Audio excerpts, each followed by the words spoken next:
ตัวกระเจียวจุ๊บมาปอตัวปึ๊บโอ้ยเพียงมันโคตรนักนักคือตีนเสานักคือดินห้อนแดดพอห้อนแดดมันสมมติเอาเสาไปส่งนะจ๊ะมีอยู่บ่เคนบ่มีเคนเนาะบ่มีเคนมีแต่คนละเคนเนาะบ่มีรถเคนมีแต่คนเคนเองคักๆไปเลย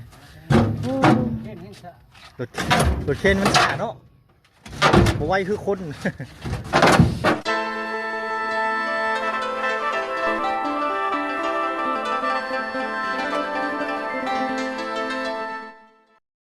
น้องพี่น้องตอนนี้ก็ทางตีนเสาบ้านนายแก้วมาหอดจอดเทิงแล้วไปหน่อยเนาะนี่แหละตีนเสาเราไปหน่อยตัวสบายดีไอ้แก้วเด้อตัวตีนเสามาหอดแล้วไปหน่อยเนาะโอ้โหสบายดีพ่อแม่พี่น้องFCกันบ่สุขคนไปหน่อยเนาะบ่ว่าสิอยู่ไกลอยู่ไกลมันก็มาพบกับบ่าวหน่อยเสียงร้ายคือเก่าคือเดิมไปหน่อยเนาะเอาลงนี่บ่เอาลงบนใกล้ๆเนี่ยเนาะเอาแมนมาซะลงใกล้ๆนี่ก็ได้ไปหน่อยเนาะตัว2 4 6 8 9เสาไปเนาะอันนี้บล็อกมาใช่นี่ไปส่งให้ลูกค้าเนาะแลนไก่โดยโอ้บินไปหน่อยเนาะตัวกระเจียวจุ๊บมาปอตัวปึ๊บโอ้ยเพียงมันโคตรนักคือตีนเสานักคือดินห้อนแดดพอห้อนแดดมันสมมติเอาเสาไปส่งนะจ๊ะมีอยู่บ่เคนบ่มีเคนเนาะบ่มีเคนมีแต่คนละเคนเนาะบ่มีรถเคนมีแต่คนเคนเองคักๆไปเลยรถเคนมันช้าเนาะบ่ไวคือคนเค็ดแขวไปตรงเลยคนนี่แบบว่าไว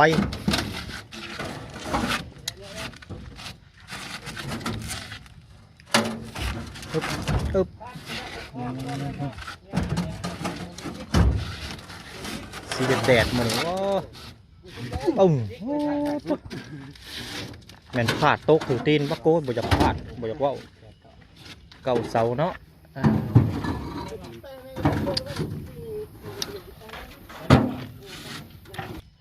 พี่น้องตอนนี้ก็ลงไปทีเรียบร้อยแล้ววันนี้ตอนนี้กำลังตอกบากอยู่พี่น้องเนาะตอกคือตอกค้างอยู่พี่น้อง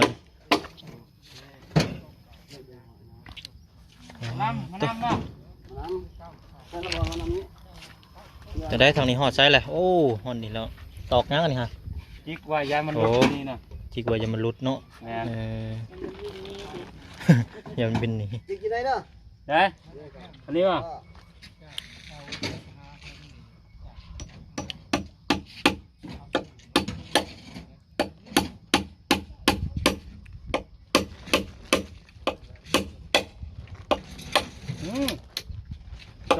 ช้างเริ่มงอนแล้ว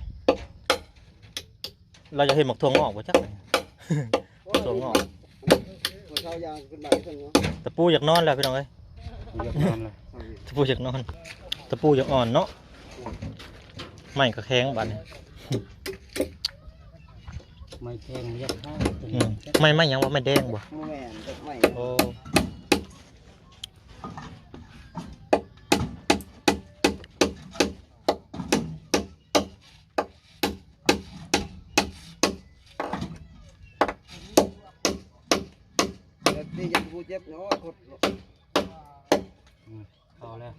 โอ้ตัวนี้ถอดออกย้ำแตกเนาะเอาไม้มาห้องเอาไม้ไปห้องแสดงเลยเอาทีเดียวจบเลย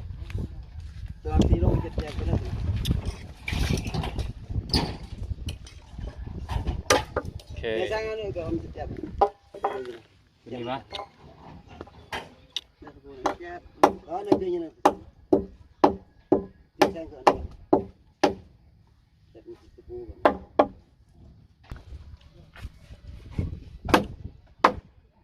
อ้ เข้าไป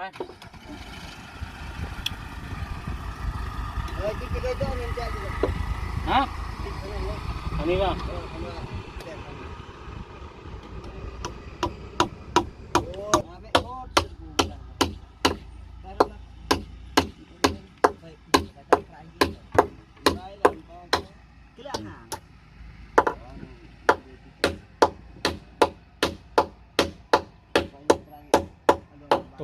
เดี๋ยว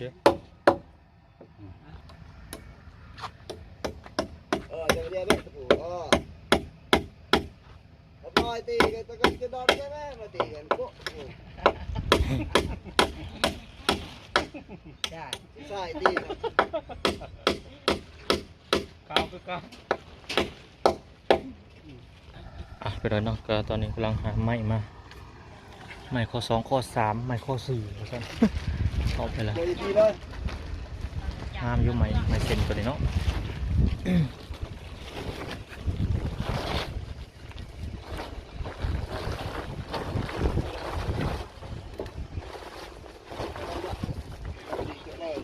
คือหลอกคือปัญหากันนิดนึงเหรอไหนวะ เอากระดิ่งก็ใส่เลยเลย ตามปัญหาให้นึงไงไหนมาตรงนี้ กินทั้งนั้นมาตรงนี้ ไหน กินอันนั้น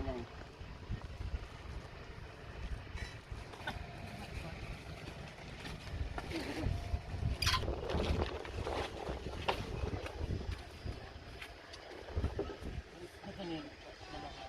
ลองดิ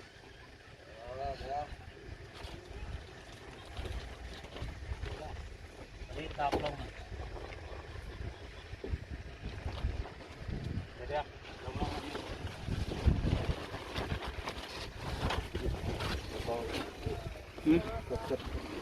ก่อนตีปะแมว ฝากนิดนึง ลองทางเจ้าของเป็นมาส่งเสากับเมื่อเป็นที่เรียบร้อยทางเสาตีนเสาเป็นของทางบ่อญาเพิ่นเนาะพี่น้องเนาะตอนนี้ก็คือทางบ่อญาเพิ่นอยากเวียกแล้วก็ให้ทางบ่พรชำระเงินแทนเนาะพี่น้องเนาะโดยสบายดีเด้อบ่พรอ๋อเมื่อกี้นี่ชำระเงินบ่พร แม่ละ โอ้เท่าไหรก็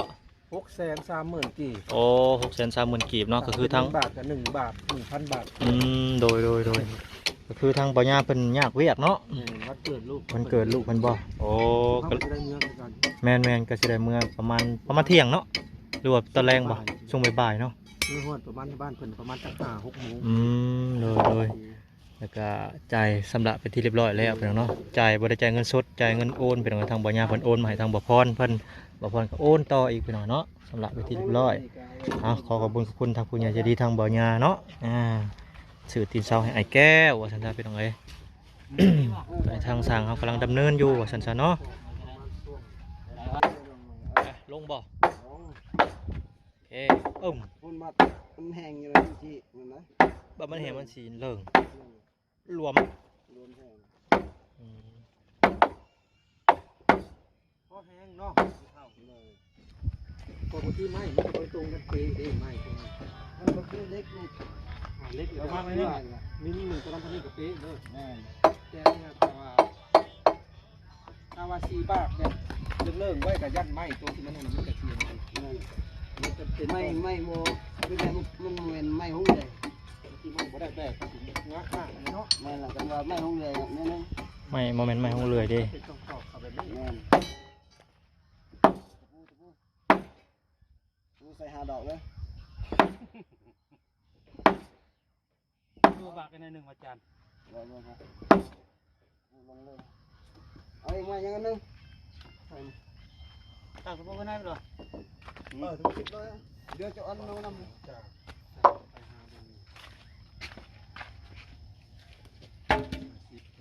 โอเคดอกก็ลงพอตัวเพียงเพียงเพียงอยู่ก้อยปั๊บอันนนเพียงกับตัวนู้นอยู่ก้อยตัวตัวประกันเลยเดี๋ยวเลย เอาโอเคป่ะ แต่มึงว่ะได้แก้วแต่งตั้งเอ็นเจซีว่าให้แก้วกินงานน้ำตู้ได้เงินในเพิ่นน้ำ ดีกว่าเพิ่นมานั่งเบิ่งสิว่าFCเสนอมันนะเพิ่นเอาแล้วลงเยอะนะตาดอกมันให้ดอก ใช้สังเราใช้สังเราฟันว่า หาเลยคือไว้กันมันขึ้นเทิงอยู่เลยท่านยากแล้วขึ้นเทิงเนาะแม่นล่ะมาตอกนอนมีขึ้นเทิงอยู่แล้วมีแต่ตอกคาง มันบ่มีกำลังแฮงเตะมันสูงแล้วมันยาก เพิ่นว่าใส่5 ดอกได้เพิ่นว่า5 ดอกเลยแล้วก็บ้านท่าย่ออยู่ในเฮาก็ต้องทำ5 ดอกง่ายต้นพอครับ จักรอบจาน3ก่อนวะ 5 ดอกแล้ววัดขึ้นในขั้นนี้ ว่า วัดขึ้นแล้วดอกที่ข้างของผมเลยต่อ ว่าตัวนี้ต่ำสูงนะชายหาด โอ้ยวัดย่อไปขั้นดอกยังมีเอาต้นอยู่นี่แหละเอายังไงนะ ตะปูนี่มันบ่อยากเข้าเนาะมันแดดแห้งแล้ว เป็นคนนะ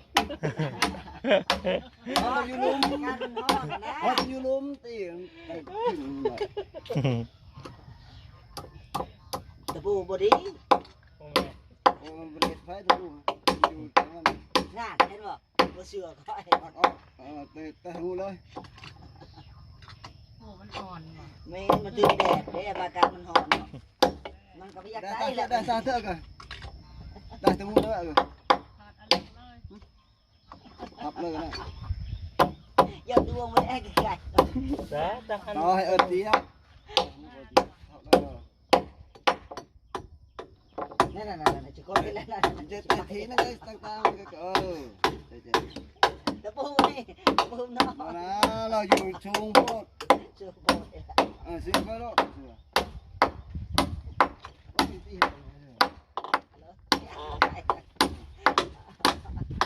เขาตีบ่ดีบ่ บางทีก็เป็นตะกอน4ได้ โมเมนเป็นคนสิ ไปนำก็ได้ละ ว่าสร้างมันเป็นสร้างง่าย โอ้โอ้สร้างไงเฮา เพิ่งแล้วมันจะเพิ่งแค่มันบ่ได้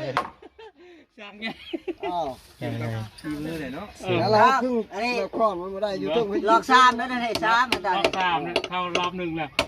นั่น แค่นี้โยกแค่ลุ่มๆนึง แค่นี้บ่ เอาไม่มันอ่อนเลย มือสิเข้าเนาะบ่แห้งเลย ตัวสีขาวมันเล่น ไม่ตัวแข็ง งั้นเอาอะไรแสลงงันออกนี่แสลงอยู่พี่ ๆตัวสีขาวมันเล่นๆนะ ได้ซ้ำเหลือ2นะ สร้างก็ได้ ไม่ห้องก็มาจับตัวใหญ่ เขาสิว่าเพื่อให้เจ้าเก็บให้ซื้อๆก่อนก็โอ้แต่เขาจะเก็บสิว่าให้ ได้แล้วยังทำได้ยัง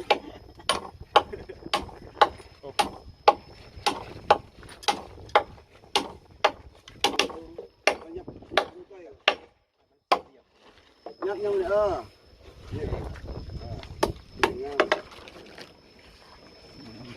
โอ้ย นั่นๆ โอ้เอาเขาร้อยก่อน ตีก็ตีไปแขนสูงแล้วมาแล้ว โอ้ต่ำเนาะ ประมาณนี้นะ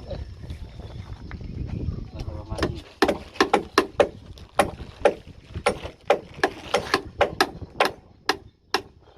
ให้มันลุกมาได้ค ๆ น แม่ เดียวน ก็ ตัวจับ2 มือบ่จับมือเดียวบ่ได้ มือเดียวเราบ่เอาไว้กึ่ง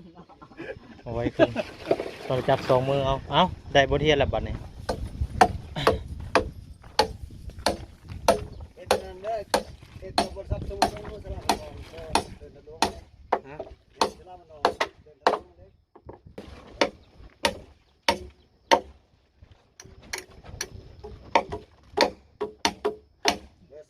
สั่งไม่สั่ง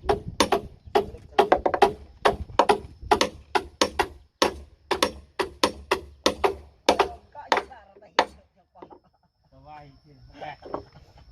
เรียงทรีบอล มือเดียวบอกไว้ระวัง ดอกเลยนะพี่น้อง ตะปูมันบ่ค่อยดี แห้งแน่นอน ทรีบอล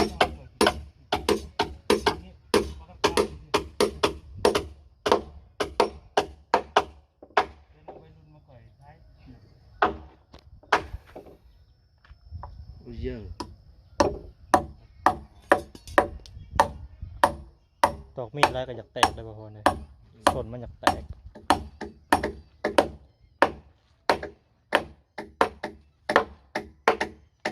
เอา อ๋อ ลองบางข้างก็ใส่โบลงก็ได้ อันนี้ก็บ่ฮอดนี่ก็ โบเราทำแรง อ๋อบ่ฮอด3 โมงแรง แล้วก่อนบ่โอ้ในระหว่างการตอกอันนี้เนาะเอาขึ้นตอกแพงอีก แบบว่าประกอบเสานะ อ๋อเฮ็ดอันเรื่องอันนี้เราบ่ฮอด3 โมงแรงแล้วเราอะเอานี่เด้หน่อยเนาะยังเหลืออยู่2 คู่ยัง2 คู่แล้วก็เอาคู่หนึง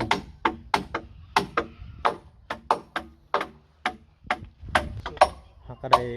แผงหนึ่งแถวหนึ่งนี่อีก2 แถวแม่นบ่หรือ3 แถว ซอง หรือ2 แถวเนาะ แม่นบ่ซองซองเนาะ แมน หรือ2 แถว